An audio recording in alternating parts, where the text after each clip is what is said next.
అందరికీ నమస్కారం అండి. నా పేరు మౌనిక. మనం ఎక్కడున్నా కూడా మన గ్రామం, మన తల్లిదండ్రులు, మన ప్రాంతం మంచిగా ఉండాలని కోరుకుంటాం.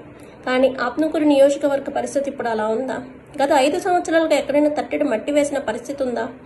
ఎగ్జాంపుల్గా చూసుకుంటే ఆత్మకూరు నుంచి నలపరెడ్డిపల్లికి ఒక చిన్న రోడ్డు వేయడానికి మీకు 5 సంవత్సరాల్లో 20 రోజుల టైం దొరకలేదా? ఎప్పుడో ఒక్కసారి వచ్చే మాకే అంత కష్టంగా ఉంటే ఎప్పుడు రోజు ప్రయాణాలు చేసే వాళ్ళ పరిస్థితి ఏంటి?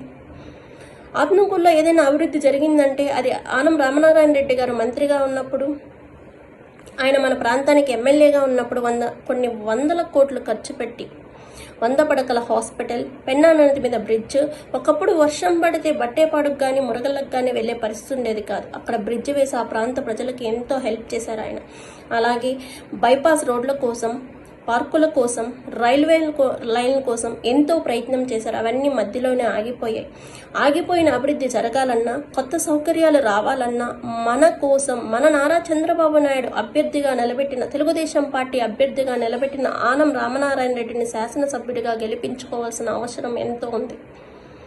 అలా జరగాలంటే రేపు 16వ తేదీ మధ్యాహ్నం 1 గంటకు ఆత్మకూరులోని రవితేజ కళ్యాణ మండపంలో ఆనం రామనారాయణ రెడ్డి గారి ఆధ్వర్యంలో professionals, youngsters interaction with leader మీటింగ్కి మనందరం విచ్చేసి, రామదండుగా విచ్చేసి మన మద్దతుని రామనారాయణ రెడ్డి గారికి తెలియజేయాల్సిందిగా కోరుకుంటూ థ్యాంక్ యూ.